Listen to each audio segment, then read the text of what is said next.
এখন যারা x party member যারা আমাদের কমিটিতে আসেন তারা তো এক্স, কারণ হচ্ছে তারা ওই পার্টি যদি তাদের অ্যাসপিরেশনকে ধারণ করতে পারতো তাহলে তো তারা ওই পার্টিকে ছেড়ে আসতেন না, নতুন একটা সম্ভাবনার কাছে তারা আসতেন না। তাহলে আমরা ধরে নিচ্ছি যে তারা তাদের প্রিভিয়াস যে ব্যাকগ্রাউন্ড সেইখান থেকে শিক্ষা নিয়ে আমরা নতুন একটা ভূমিকায় অবতীর্ণ হয়েছি। সেখানে অবশ্যই আমরা চাইবো যে ব্যক্তিগত মতাদর্শ এবং হচ্ছে দলীয় আগের যে দলীয় মতাদর্শ সেখান থেকে সামনে এগিয়ে, আমরা বলবো না যে এটাকে ডিসকার্ড করে বা কিছু,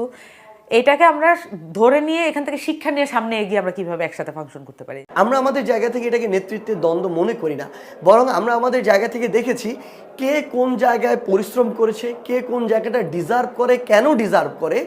এগুলো নিয়ে প্রত্যেকেই তার জায়গা থেকে বক্তব্য উপস্থাপন করেছে। সবচেয়ে গুরুত্বপূর্ণ বিষয় হচ্ছে এই ডেমোক্রেটিক প্রসেসের মধ্যে দিয়ে যে সিদ্ধান্ত আসবে, ধরে নিলাম 100 জনের মধ্যে 5 জন ওই সিদ্ধান্তে সন্তুষ্ট না, খুব স্বাভাবিকভাবে আমরা প্রস্তুত বাকি 95 জন ঐক্যবদ্ধভাবে সামনের দিকে হাঁটতে।